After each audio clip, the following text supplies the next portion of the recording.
it is officially the first Chiefs victory Monday of the 2025 season. So what else could we do but bring in our good friend, Fox Rules analyst, Dean Blandino's coming on the show. Now, Dean, the Chiefs are in the win column officially, but I don't know a lot of Chiefs fans that are necessarily puffing their chests out today. This is merely dipping the toe back in the whole winning idea. So we'll see where this goes from here, I guess. Yeah, look, that was a battle of 0-2 teams, so somebody was going to go home unhappy, and it definitely wasn't the Chiefs. So it was nice for the Chiefs to get back. And it's good for the league when the Chiefs are good. Come on, we need the Chiefs back in the mix. Dean, if you never heard the term Tush Push again in your life, would it be too soon? Yes. I am, obviously, right, the Eagles-Chiefs game, and usually I can suppress my inner voice when I'm on the broadcast, but obviously I let my inner voice win and said I was fed up with the play. And look, I've never been a fan of this play. I think it's hard to officiate. I think it's unfair. I think the rules have always been prohibited aiding the runner up until 2006. And so if I never see another Tush Push again, it'll be too soon. But unfortunately, we've got the Eagles Bucks on Sunday, so I think I'm going to see a couple more. You might for sure. Hey, I thank you for joining the party, Dean Blandino. Honored to have you on the show again. I'm not going to ask you about the Tush Push anymore. I do want to ask you about Jawaan Taylor, though. And I know the spotlight was put on him. I know the spotlight was put on him by Chris Collinsworth. With that first game in 23 against the Lions, when national televised game, first game of the season coming out, and Collinsworth kind of started this momentum with Jawaan Taylor, with him not being lined up correctly, with him having those early starts. And I know the referees have had plenty of conversations with his position coach, with Andy Heck, I'm sure with Coach Reed, I'm sure with Nagy, with everybody who they could talk to tell them, hey, you're jumping early and you're not lined up properly. He continues for some reason to just try and cheat when everybody sees this. How many times can a referee or somebody warn the Chiefs about Jawaan Taylor before now everybody's saying he's getting picked on now, as opposed to him just doing the right thing? How many of those conversations had to go on to get to this point? They're ongoing conversations, and it's not just Jawaan Taylor. I mean, these conversations are happening with every club. And when you think about those, especially those offensive tackles on passing downs, they're going to try to gain that advantage. And because, they're going into pass protection. So if I can get as deep as possible and still be legal, I'm going to be okay. And the officials are always, they're scouting the teams that they're going to work. They're looking at whether it's the Chiefs or the Eagles or the Giants, whoever. And, early in the game, if a player is pushing the envelope, then they'll get a warning. The coach will get that warning. And then if they don't correct it, then the flags are supposed to fly. And obviously this is a player that, like you said, the spotlight's been on him. He's been one of the higher penalized players in the league. And look, when it comes down to formations and those types of things, those are things that players can control, and they've got to be on top of that stuff. And I know Coach Reed and Coach Nagy, they're on them, and they're practicing it and making sure they're coaching the players up the right way. And sometimes they just get a little carried away during the game. Absolutely. And I know week one, we had the Eagles, Cowboys, Jalen Carter spits on Dak Prescott, gets ejected before the game even starts. But then Tier Tart open hand slaps Travis Kelce across the face in Brazil, gets a penalty, but that's not an ejection. Why is spitting an ejection and the open hand slap to Kelce not an ejection? Great question. I think, look, there are in the rule book, whether it's a personal foul or unsportsmanlike conduct, if the officials deem it to be flagrant, then they can eject the player. And in my experience, things that are kind of the automatics, spitting on an opponent would be one, throwing a punch, a closed fist punch, landing, any kind of fighting, any kind of kicking or stomping, and any unnecessary intentional contact with a game official. Those have been the automatic ejections. And then you get into the discretionary ones, and it's the open hand that if it's not flagrant, you see that a lot, pushing and shoving. Maybe in part of that pushing and shoving, the open hand gets up to the face. You certainly don't want to eject for that. But if it is flagrant, and in my opinion, that was flagrant to me, I certainly would have supported an ejection. But I think where the league is right now, they want to stay away from the open hand ejection and stick to a closed fist punch, that type of thing. But it's certainly, I thought it was flagrant, when I saw it. Dean, we like to have fun here, and we met you at the Super Bowl in Phoenix a couple years ago, Chiefs and Eagles the first time, and I remember a guy in front of us as we were waiting to ask you something, asked a 5-minute long question about the Hawkeye camera and the technology, and it just got me thinking about you because you're such a personable and fun guy, just going out in New York City, you're a man about town, you're Dean Blandino, everybody knows you, but when you're hanging out with friends, and does anybody ever approach you or try to strike up a conversation about anything that's not NFL rules related? I mean, is there a point where your brain just completely snaps and you're I can't talk about this stuff anymore, at all?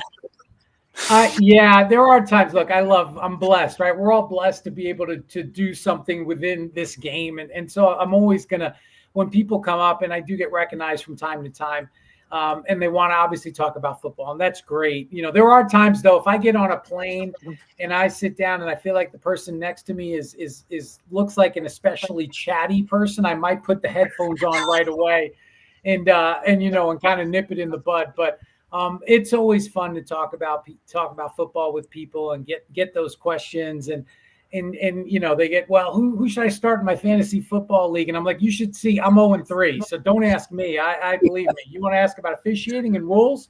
That's fine. Don't ask me about fantasy football.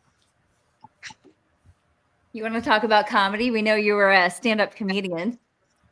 Back in the day, yes. Yeah. So Nate Bargatze was just in Kansas City. Are you going to come do a show for us here in Kansas City as Let's well? go. He's great. Yeah. I love Nate. I love So listening and watching his stand-up. He's one of my favorites. I retired a long time ago. My stand-up career. I'll do an impromptu every once in a while. When my stand-up really helped, when I was dealing with angry coaches, and Andy's pretty good. Andy doesn't get too upset about the officials, but there were some other coaches that could let you have it. And if you can sprinkle in a little bit of humor, it sometimes helps kind of ease the tension in some of those phone calls. Did you ever get Bill Belichick to crack a smile? No. Bill's a tough one. I love Bill. Bill is, right? He is, though, behind. You see this persona of Bill when he's up on the podium after a game, and that's what he presents, and that's intentional. But when you get away from that, Bill is very personable, very sarcastic. He's not.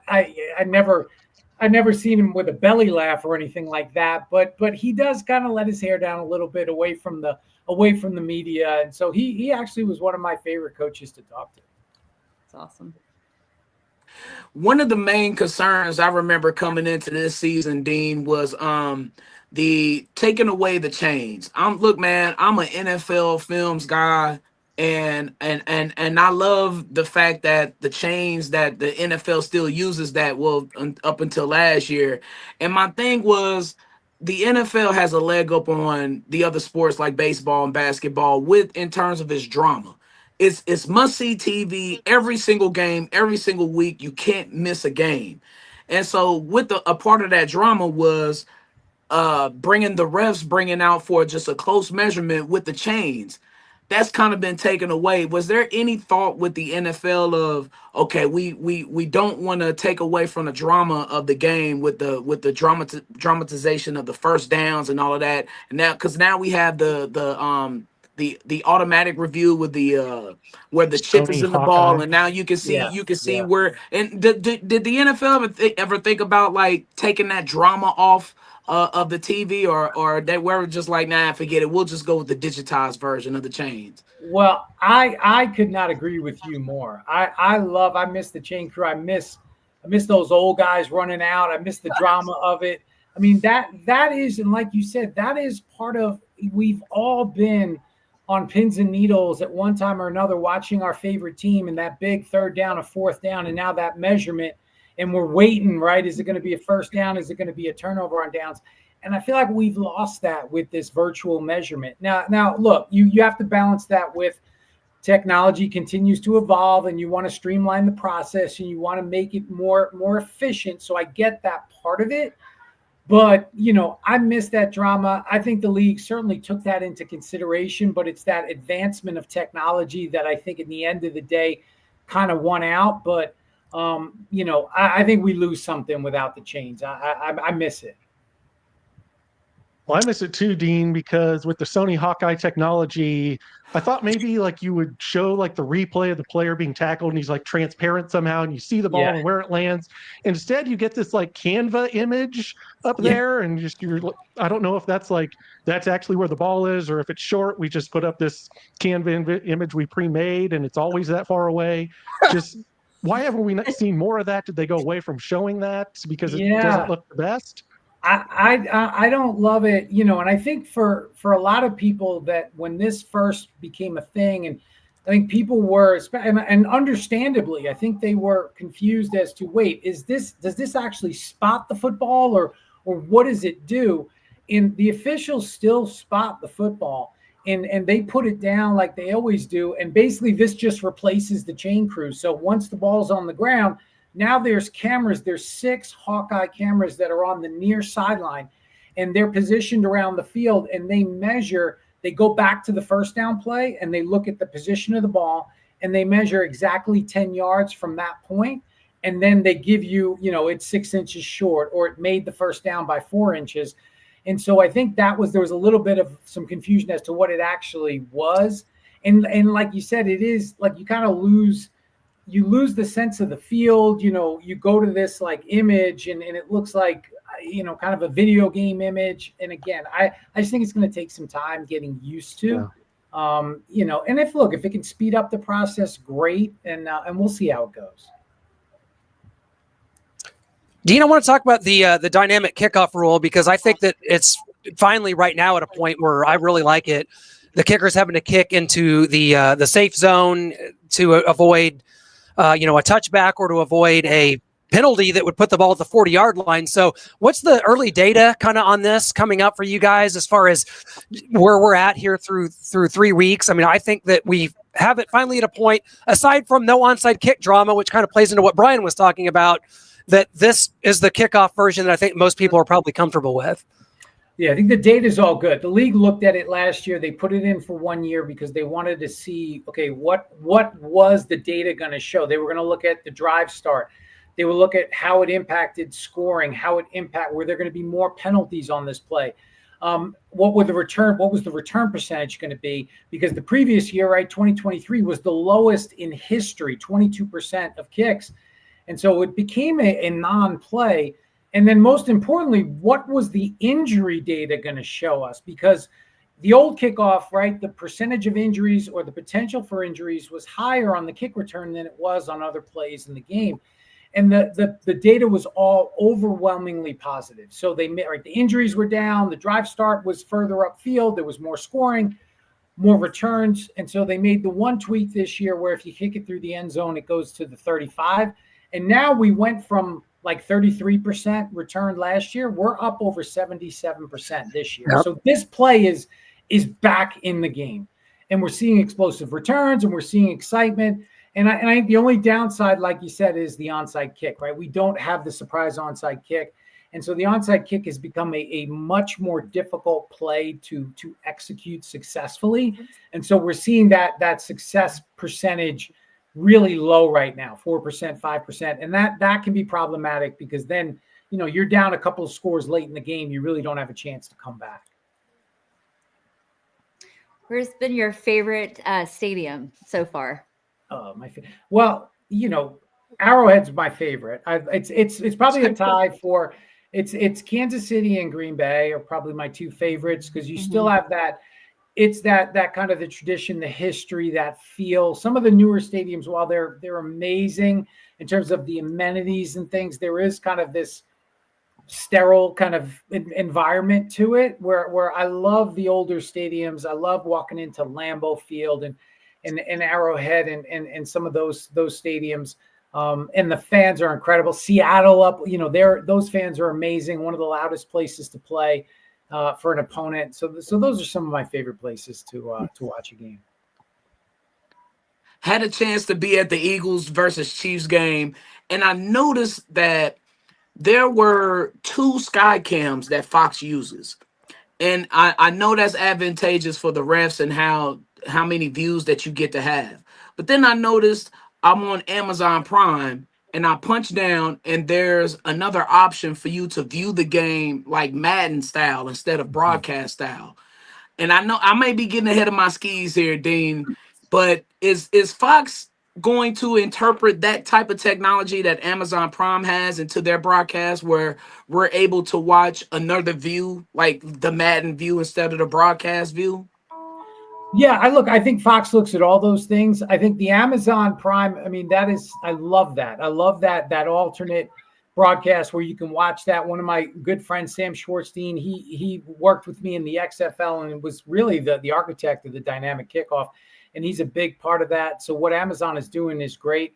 I think with Fox and more of the traditional networks, I think we look at presenting the game, the main broadcast, and you're going to hear Tom Brady and Kevin Burkhardt and everybody, but to enhance that broadcast with some of the technology and keep it all within that one broadcast. So I think that's where we're kind of at right now. But when you have big games, like whether it's an NFC championship game, like Fox has every year, or the Super Bowl like we had last year, I think that's where we see some of the innovations with some of the other cameras or maybe some other technology things that you don't normally see. But what Prime is doing on those broadcasts is pretty cool, because some people don't, you don't want to watch the traditional broadcast. You might want to watch it like video game style or some of the other ways that they're presenting it. I have one more follow-up, Noah, if I could, please. Yeah, please. Just when you, I know I came into the conversation initially when you were talking about the Tush Push and you were talking about your intrusive thoughts. Did you get any type of phone calls or anything from Godell's office or from Park Avenue, or did you get any phone cals or anything after that? I'm curious. You don't have to answer that. That's a good question. No, we have a weekly call with the officiating team in the league office, and they meet with all the rules analysts on a Zoom call on Wednesdays. And it's great because we can ask questions, they can give us feedback. And so one of the feedback that the league had just on that play was if we could show it not just in slow motion, but show it at full speed, because that's what the officials are looking at, right? They don't have slow motion, the ability to look at it. So which is a fair point, because the game isn't officiated in slow motion. So I think the league understands that we have a job to do, and we have to give our opinion, and certainly we need to be mindful of just how we present that opinion and not being disrespectful or putting the officials in a bad light. And so we have those ongoing conversations with the league, and I saw, Roger Goodell, he came up in the booth before the game in Kansas City, and it was good to see him and get caught up. And he hasn't sent me any angry text messages, so I think I'm good. Well, that's Dean, good to hear, we so Dean. much appreciate. Yeah, man, thank you. And as far as you were talking about onside kicks earlier, I was wondering, do you think that's going to go away? Do we stay with that, or could it be like one play for 15 yards? And then how do you officiate that? If there's an illegal contact, is it an automatic conversion of the onside kick and they get the ball? I think that's one of the issues with the league going to that play. I think there's some concern around the league about that, right? If you go to a 4th and 15 or 4th and 20 or whatever it is, if you do get kind of a ticky-tack foul, now that's an automatic first down. And I think there is a balance where the team that is ahead earn the right to be ahead, and you don't want to give the team that's behind a play that is going to be 50%, right? It's typically you want that onside kick anywhere from 10 to 15%, somewhere in that range is a healthy number. But if you go to a 4th and 15 and now we start converting at a much higher rate, that's kind of a negative as well. So I don't foresee that happening anytime soon. But if the number continues to drop on onside kicks, I think the league has to think about it, because if you don't have a viable option to come back, I mean, why are people going to stick around in the stadium or stick around on TV if they know their team isn't going to come back? So I think it's one that the league is going to have to continue to monitor. Well, Dean, we can't thank you enough for your time here. As we say goodbye, we got to hit you with our Fantastic Four. 4 quick rapid fire questions. You give us what comes to mind. We'll have some fun with it here. Mine is, I'm just going to start. I got to throw this out. I got this on my mind. It's in my heart, and I have to get in here, guys. Where were you when you learned that Travis and Taylor were engaged? Oh my gosh, where was I? I think I was just home looking at film, like just looking at film. But you know, I love the fact that we've kind of, no pun intended, married these two worlds. I mean, you have probably one of the most famous and biggest stars in the entire world, and Travis Kelce, who's been a great player in the NFL and a surefire Hall of Famer, and all. It's incredible. It's such a cool story, and I've been blessed to meet, you know, both of them, and they're both awesome. So I don't remember exactly where I was, but I remember that my phone blew up, and I was getting text messages left and right. Yeah. Well, Dean, I see you have a Sporting Kansas City hat there. Yeah, I was waiting for somebody to notice that. Yeah, absolutely. Have we turned you over? Are you a Chiefs fan now? We Royals? We got it all. You know, well, here's I'll be totally honest. But when I was at the game, we were there for the weekend. I had some friends in town for the Chiefs Eagles. Big Chiefs fans. Met them for lunch on Saturday. It was hot that weekend, right? It was like 95 degrees, and we were walking around, and the sun. And I was like, you know what? Let's go in this store. And my buddy wanted to get some Chiefs gear. And I was like, I need a hat if we're going to walk around. And I was like, you know what? I'm not going to, the Chiefs might be too overt. And I was like, you know what? This KC Sport, this is pretty nice. So I'm going to wear this. We'll get you some Chiefs gear, Dean. Don't worry. Okay. Leda, go ahead. How do you like working with Tom? He's amazing. He really is. He's such a professional. Obviously, look, we all know what he did on the football field, right? And what he accomplished. And you see it every week where this was something new for him. You know, he was, you know, yeah, he's the GOAT when it comes to being a quarterback in the NFL. But broadcasting was new. And you see the work ethic, and you see how much he cares and what he puts into it. And he's also just like super down to earth. You just sit there and you can talk football. You can talk. We both have kids around the same age, boys, you know, 14, 15 years old. So we just talk about that and some of the challenges, and he's awesome. And it's been so cool to learn from him and listen to him, and especially in our production meetings before the game, and he'll break down the two teams. It's been awesome. It's great. Who is on your Mount Rushmore of referee biceps? We know Ed Hockley's on there. He's definitely on there. Yeah. Who else is on there? Oh man, referee biceps. There was a referee that he was a referee in the Big 12. Now he's the coordinator of officials for Conference USA and the Mountain West, Mike DeFee. If you go back and maybe Google Mike DeFee on the field, Mike had some serious guns. He was no joke. You know, Mike, I give him a hard time. Be like, you doing some curls right before kickoff? Like, what's going on?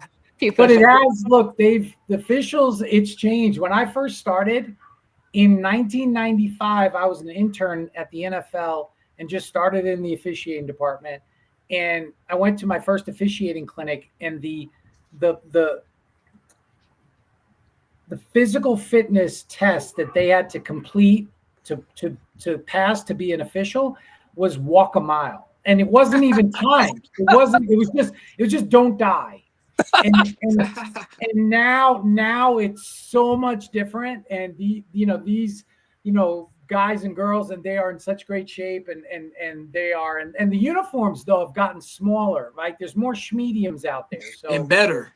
Yeah, exactly. Medium. Oh, Dean, thank you so much. Enjoy your weekend coming up here. Bucks and Eagles will be watching, of course. It's a great broadcast you guys have, America's Game of the Week, and always appreciate it, my friend. Always appreciate your insight and your friendship, man. We thank you so much. Thanks for having me, guys. Always. Talk to you guys soon.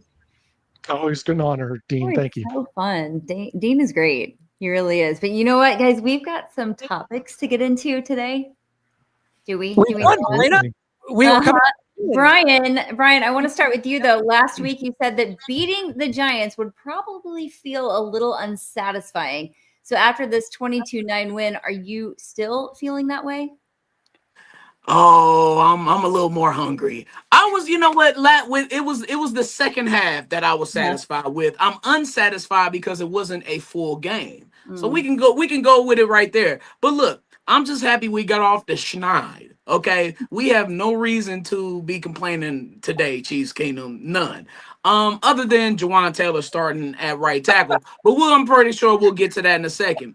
But look, man, I'm excited about the future of this team. I see people being down on the Chiefs, and I don't understand why. After that performance yesterday in the second half, you look Tyquan Thornton in this receiving room. It could potentially be one of the better receiving rooms in the National Football League with him performing the way he is. Hollywood Brown, you got Juju still doing his thing, and then you know Worthy and Rice coming back. I have a firm belief that is going to set this offense on fire, and it's going to solve a lot of the problems that we're seeing. It's going to solve the problems of teams playing cover all the time and trying to play us on the run. You know what I'm saying? So I just think that it'll make defenses adjust so much that it'll free up a lot of space for the Chiefs to do a lot of other things. There was a lot of hyperbole, right? A lot of tweets at halftime. This is the worst game I've ever seen. This is just an absolute slog to watch. I mean, that was all a prevailing thought. And I think that, had the Chiefs not gotten that long pass interference before halftime to set up a field goal, that we really would have been kind of down in the dumps about it. But, two desperate teams, the Giants, Brian, that was our first ever win in New York against the Giants ever. Couldn't believe it. And we've had very few at New York against the Jets too. So yeah. I just remember in 2002 we went up there and beat them, I think. Yeah, and we did in 2002, and then just 2 seasons ago. Yeah, other than that, the wins have been slim. I mean, we lost a playoff game at the Meadowlands in 86 against the Jets. So the Meadowlands have not been kind to the Chiefs at all. I was shocked by that, actually, because I think they said that in 2017, the last time when the Chiefs went up to play the Giants, and I was in shock then. But it's that's a tough place to play, especially if you're not familiar with it. A la Harrison Bucker and the swirling New York winds, it can be tricky if you're not used to it. And the swirling Brazil wins and the swirling Kansas City wins. When are we going to have this conversation about Harrison Bucker? Because I'm ready. When are we going to have this conversation? It's coming, Brian. Okay, all right. But we're gonna go to Noah. For the second time this season, we saw an Andy Reid, Travis Kelce dust up on the sidelines as the offensive struggles continued. Do you think, Noah, this is a problem, or is it the kind of fire that can actually help turn things around? Well, like Clinton Bryan said, it was a slog in that first half. The team's coming out sleepwalking. I like this. I think for other teams, maybe it's not a good sign, but when it's a leader and you've got Andy Reid and Travis Kelce, the NFL doesn't provide smelling salts for teams anymore. They don't like that, using that after a concussion. Travis Kelce is our smelling salt. You get him riled up, you get Andy Reid giving him a bump, that wakes the team up. They come out in the second half and show a pulse that they didn't have in the first half. So I think it's a good thing for Kansas City. I want to see more of it. Great. Clint? Like they said on Martin, if you can't get along, let's get it on. And this is the two games out of 3. And this is kind of, we saw it in the Super Bowl in Super Bowl 58 in the midst of some struggles. And it seems like that it takes precipitating events sometimes to get this team rolling. And Chase Daniel, our guy Chase Daniel, go Mizzou, said this is the event we'll look back on that turned this season around. Maybe that's a little hyperbolic, maybe a little over the top. But, hey, I'm willing to go for it. And I agree, Noah, that I think it's a good thing. It's a whole lot of nothing, to be honest. Yeah. Have you everybody's in here has been in an ultra competitive work environment. It doesn't have to be sports. It could be sales. It could be whatever. We've all been in a super ultra competitive environment. But this is a totally different level. We haven't seen or been around anything what these people are in with the National Football League. We're talking about the highest competitors at the biggest sport in the world. To me, I know soccer is the biggest sport in the world, but we know what the National Football League does. But no, seriously, you're around a bunch of alpha males. You're around a bunch of alpha males trying to compete for a Super Bowl, and these things are expected to me. I don't know. Maybe it's just me. Maybe I'm delusional. Maybe I'm the one that needs more therapy. I don't know. But those type of things don't bother me. I do have a little concern that the same message coming from the same player could be getting old and people not receiving that message. Mm. Because this is already the second time this year we've seen Kelsey do it. Who knows? Maybe I think this type of thing happens more than we know. The cameras just caught that one. The cameras just caught the other one too. I mean, the Chiefs are on national TV almost every single week, so they're going to catch some things.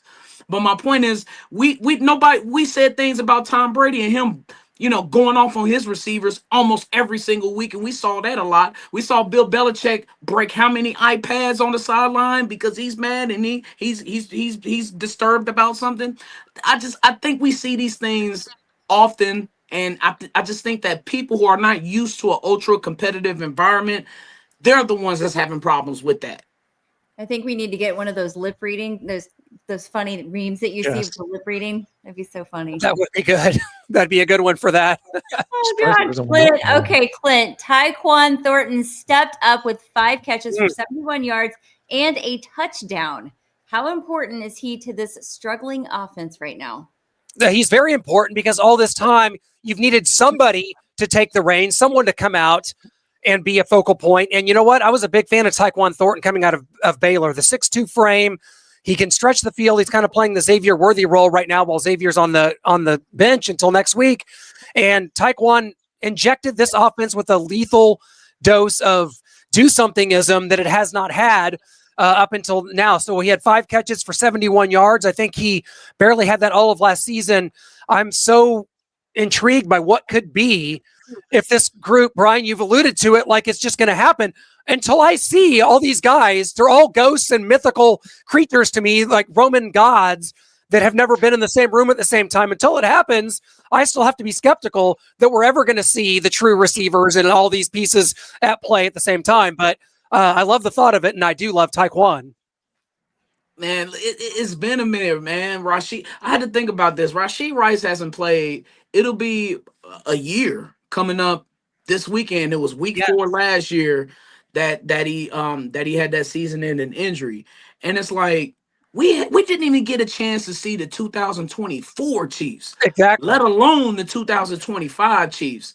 So it's like people are raining down on the Chiefs right now, and I don't think people are thinking realistically or going through all the details as to why this team has struggled the past year with offense. And you take away the top 2 receivers from any offense and they're going to struggle. You take away Joe Burrow from the Bengals and you saw that dumpster fire that we saw this past weekend. So it's like I don't think people are really they're so quick to try and douse the fire that the Chiefs have that they don't think logically or realistically about what the Chiefs are about to. We're about to get 2 prime free agents, and somebody put in, going after the cheetah and Tyreek Hill. Look, man, I would love to have Tyreek Hill, but there's literally no room for him. There's like between those 4 receivers who we named earlier with Tyquan Thornton, Hollywood Brown, Rashee Rice, Xavier Worthy, where do we have time to get to get Tyreek Hill the ball in any capacity? If you're trading for anything, I think there's 3 positions you need to look at. 1, defensive end or edge. We need some major pass rush help. 2, running back, because what I love Isaiah Pacheco. I do. I love his story and I love his background. But for him to go the wrong side of the field and to have Patrick Mahomes throw it back, what are you doing? It was like 2 or 3 plays Pacheco was doing that on. And the other position, maybe right guard. Did you see Trey Smith or Creed Humphrey this past week? That was an abomination in that first half of them. They got together in the second half, but if you look at Creed Humphrey and Trey Smith, they did not have a good first half. So I think wide receiver is definitely off the table for us trying to look at anything. If you're going to trade for anything, get a running back. Yeah, I agree with that. And just talking about the receivers, I mean, people have been like, hey, I can't wait till we haven't seen Hollywood and Xavier and Rashee together. I haven't seen a ton out of Hollywood. I don't know what we can expect from him moving forward. I'm more excited about the trio of Tyquan, Xavier, and Rashee. Right. I don't know if we did trade for Tyreek Hill. I think he obviously takes Hollywood snaps. I haven't seen a ton out of him. I know he had a decent game week 1, but he's kind of gone quiet. That's kind of been his career. So I don't know what we do moving forward with Hollywood, if he can be a guy that we count on and is a big part of this offense or not.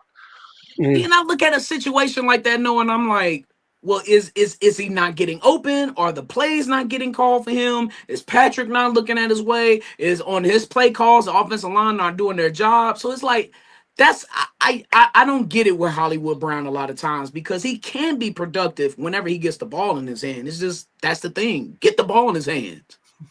Yeah, before we go to the next topic, I got a comment here. Bullets Forever Washington fandom on Instagram says Aaron Jones at the trade deadline or maybe Jawan Jennings. I don't think like Brian said, I don't really think we need a receiver.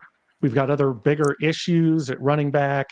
If we're replacing Trey Smith, and I've got a lot of questions for Brett Veach, especially with George Karlaftis. Maybe that we can talk about that next week. I don't know if we got time in today's show.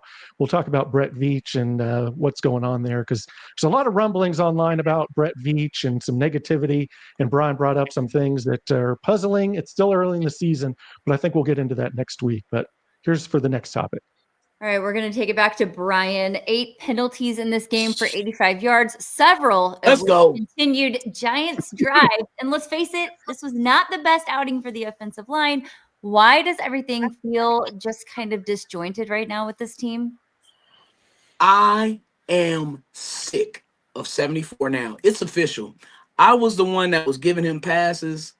Milena, I was the one that was trying to be like, okay, y'all, when he actually doesn't commit a penalty as far as being offsides and line up right, he's a pretty decent tackle. He's okay. There was a play where Jawaan Taylor and Justice Simmons or Josh Simmons too on the left side, he got pulverized. He got ran over into Patrick Mahomes' lap. And that was when I can't do this anymore.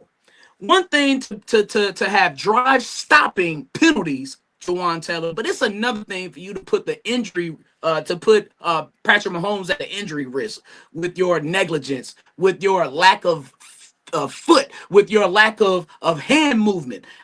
There were so many flagrant things about Jawaan Taylor, let alone the penalties, stopping drives, taking points off the board because the Chiefs have momentum and they be driving. And then all of a sudden, there's an illegal formation on 74. There's a holding penalty now on 74. I've had it. I saw Jalen Moore, the swing right tackle who the Chiefs have right now in their holster, waiting on 74 to mess up so we could put 77 in. I saw him play against the Eagles it was only one drive, but he looked good enough to put in there in case Jawaan Taylor keeps doing what he's doing. Look, Matt Nagy called him out last week. He keeps doing it. He keeps making the same mistakes. Are the Chiefs going to make a move at right tackle? I think it's of the utmost importance now that they do it now. No more Yeah, I mean, they can get off of Jawaan Taylor's contract at the end of this season. So it's not like you're stuck with him for a few more years. So, God, if we move off him now, what does that mean for the future? It's a wash. The money's a wash now. Yep. So I agree. They need to move on. Just get Jalen Moore in there, see what he's got, because Patrick Mahomes already got to do it all by himself. And then he does it. And then he's got to walk back and close his eyes and shake his head like, I finally did it. I got us a first down, and now this guy's killing us again. Like, what do you want me to do out here? Look, there's whispers, okay? You saw Kelsey getting on him week 1. It was week 1 Kelsey got on him, okay? Look, when Patrick starts to say something, and Patrick normally protects his guys, especially the O-lineman, he protects everybody. Yeah. But if you look at the Kingdom, there was a part, and I think he was talking about at the time 64. I think he was talking about Wanye Morris. He's doing the same move. I don't know if you all remember that in the Kingdom. Yep, it was against the Raiders. But when Patrick, when he starts to show that and he starts to say something, it's on then. He'll come off then. It's one thing for Kelsey to say it, but if Mahomes calls you out and says, look, we got to get him off the field, it's all bets are off at that point. So I think Jawaan Taylor's skating on really, really thin ice right now because the rumblings are starting to leak out to the media. When Nagy says that, when Kelsey shows that, and Andy's going to protect his guys too. Andy doesn't want to, throw his guys under the bus either. But man, it comes a point to where you're literally costing us points on the field, and everybody can see it. When the fans start to heat up, that's when I think they'll make a little noise with that.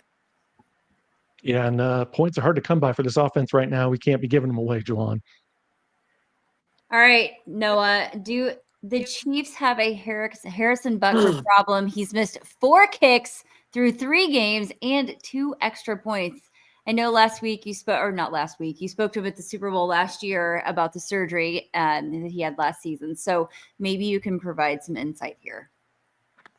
Yeah, we did. We talked to him opening night. I asked him specifically about that surgery and some of the missed kicks he was having, and some of the corrections he was making in his stance and going down to a left knee. It looked like a weird operation, but he said that's what he found that worked. What's not working at the beginning of this season, let's just hear what he said at Super Bowl opening night.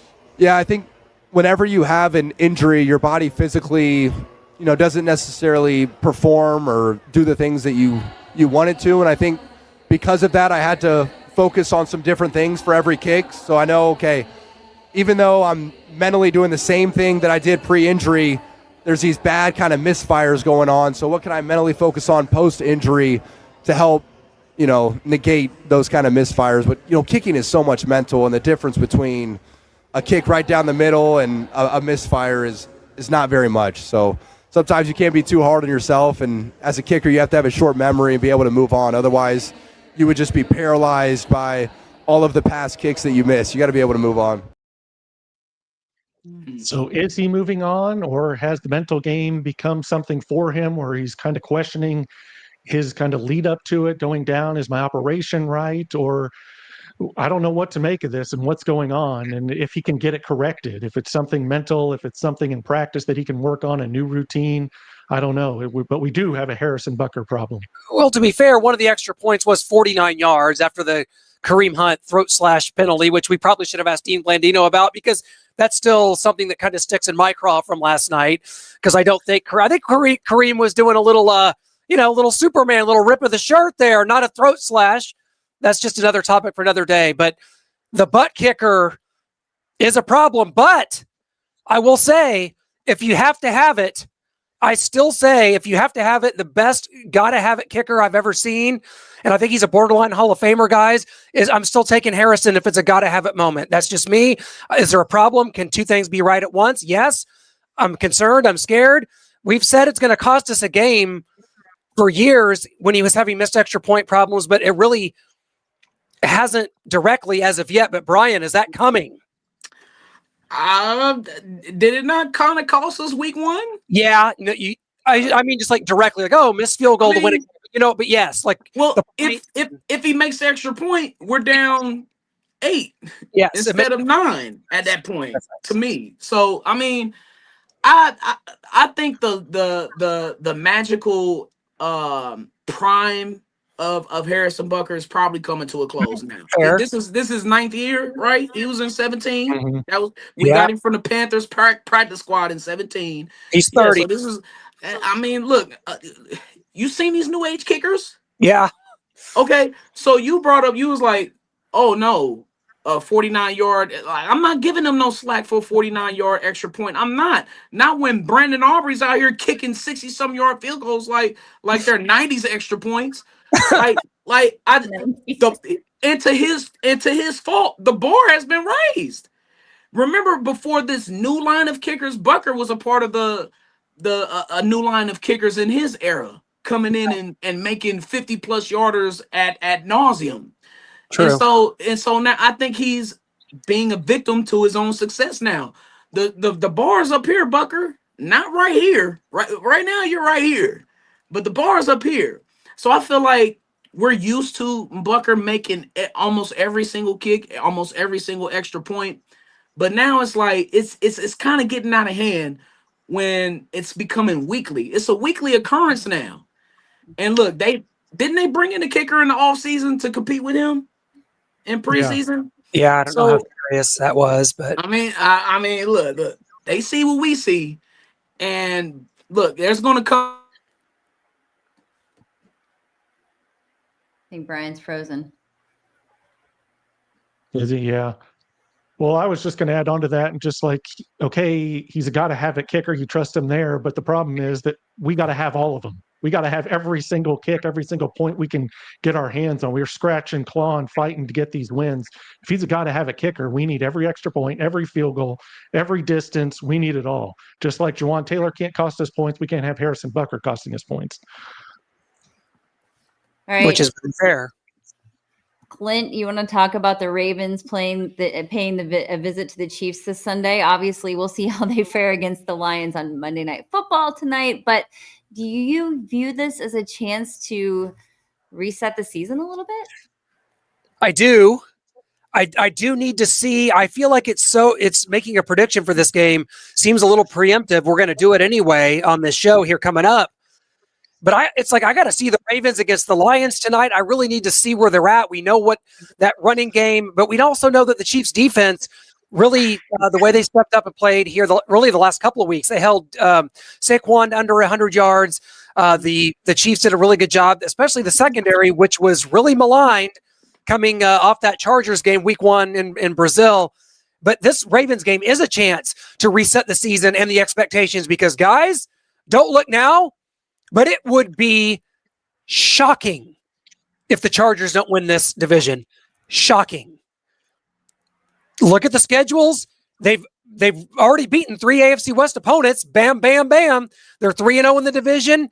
Their schedule is absolute. Like, think about it. Where we're going to play the Lions and we're going to play the Ravens. And, we're going to play the Bills. They're playing the Dolphins. They're playing what? The Vikings. And whoever else from the north, the Steelers. Okay, so what's the worst that can happen? Huh? We go to LA and beat them in the playoffs. Whoop-de-doo. They have no home field advantage. No. Matter of fact, that's our home field advantage when we go to LA. There are more Chiefs fans in LA than there are Chargers fans. So look, like you said, they're going to be hard to catch. They are 3-0 in the division, 3-0 in the conference. Look, it is what it is. It's fine. But my thing is that I saw the Chargers schedule and I see some losable games there. I'm not all the way sold that this thing is done by week 3. No way in hell. Not with this team, because they have to see us again. That's number one. Number two, they got to see Denver again. And I'm just not sold that the Chargers are good. But I'm not sold that they're great yet. But the worst is what? We get the 5 seed, or we get the 7 seed or whatever, and we got to go to LA. Sign me up. I would rather go there than Buffalo. I would rather go there than Baltimore. Sign me up if they get the number 1 seed. I'm not worried about that at all. That's fair. I know I would love to win this division again. I'd love to make it 10 in a row, but I just don't see how that's going to be possible. With the Chargers schedule, they've got like the Commanders, the Colts. Maybe that's a law. The Steelers. Do you have it on deck? Do you have that graphic? Their schedule? I don't have it. But okay. I just know that they've got us. They got the Broncos, obviously. The Commanders. They got to play Buffalo. They got to play Baltimore. I think they have to play both. And the Dolphins. They play the Dolphins instead of the Bills. That's where I think. Yeah. Control because.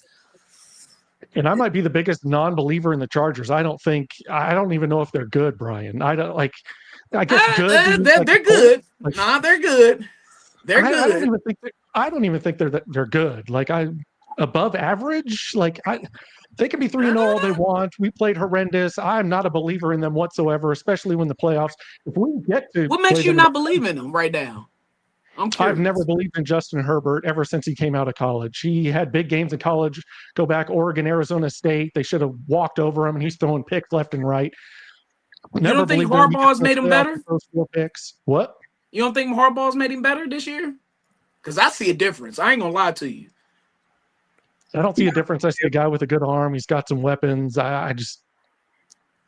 didn't play well to me against the Broncos. Bo Nix threw the game away. And how good would he be without Quentin Johnston and Ladd McConkey at the same time right now? I don't know, fellas. I think you all are discounting the Chargers a little bit. I thought I was discounting them, but you two are the double discounts. I think they're going to win the division. They might win the division just because of their schedule, but I still don't think they're good. And I pray that we get to play them in the playoffs. Just please give me the Chargers in the playoffs. Milena, before we go to predictions, I have a question for you, Milena. Yeah. Yes. Okay. You were on the sidelines in the heart of like the hunger of Chiefs Kingdom in the 90s. You're a cheerleader for the Kansas City Chiefs when this is at its apex, when Chiefs Kingdom is just like every game is just an event and it's sold out, and the noise and I mean everything that we grew up on, the importance of Chiefs Kingdom. You helped build that. When you see that now, how do you feel like the culture back then, before the big winning kind of occurred, versus now? I know you're not on the sidelines. You're not a cheerleader anymore. You still could be, by the way. But do you feel like that the culture and the hunger was there, and it was just a bigger like occasion, versus now that we're kind of spoiled a little bit with the 3 Super Bowls? We're so spoiled with the Super Bowls. I think there was a lot of heart back in the 90s. I think that people were excited to go. It was a family affair, and I don't think people can afford to go anymore. You can't just take a family of 5, to a game. It's got to be a choice. It's like, okay, dad's going, brother-in-law's going, and all y'all got to stay home. So I think that definitely the culture has changed. The excitement hasn't dropped at all. I think we picked up a lot of fair weather fans. When the team's winning, they're kind of identifying with this team. It wasn't like that in the 90s. It was like you loved him because you loved him, and that was your team. And I think many of us would agree that you could go there, have a full family barbecue, go in and have a really good time. Maybe they won, maybe they didn't, but it didn't take away the love.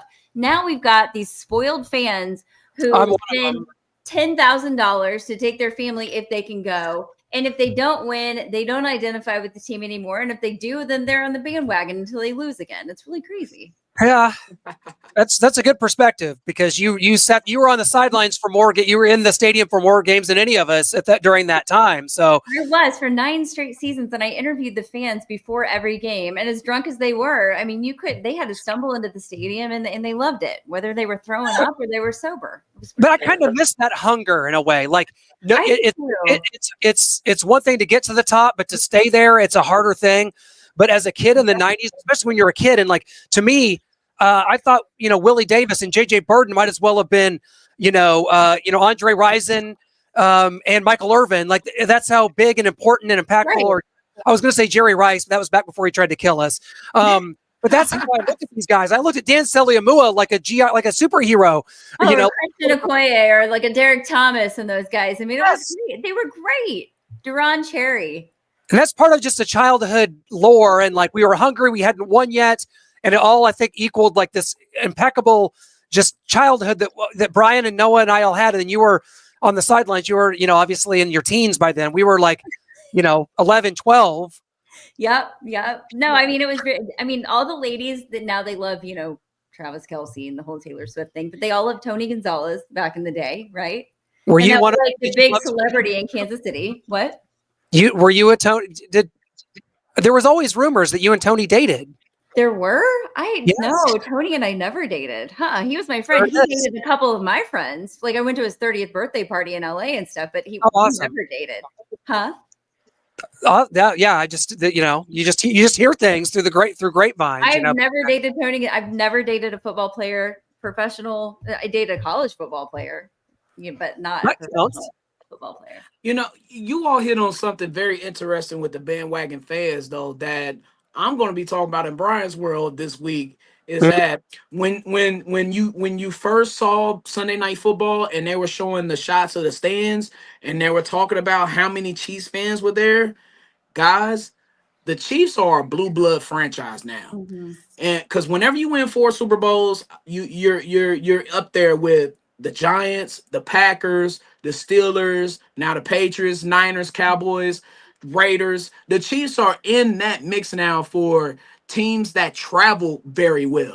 Like, we took over half the stadium in New York. All that. Really? But this is just a whole thing with Clark Hunt and trying to be the world's team. And this is just a part of it. But like you said, I didn't even point that out or notice that. But yeah, it's the same when you get bigger, you're gonna have those bandwagon fans. And how, Clint, you're talking about the hungry, starving fan from Independence or 40 Highway, Sugar Creek, Raytown, and that they really can't afford to go to the game. Like, it was a little more affordable in the 90s, but now you can forget about it now. You could probably get some free tickets from somebody back then. Now Ain't no way. So there is kind of like a wine and cheese factor a Mm. little bit at GEHA Field now. The Now culture that the is Chiefs, different.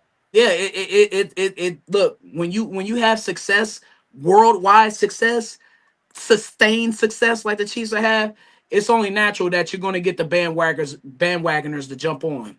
Very good points, all. With that, do you guys want to do predictions? Oh boy. Oh, let's do it. Who wants to start? Noah, let's start with you. You look like you're smiling.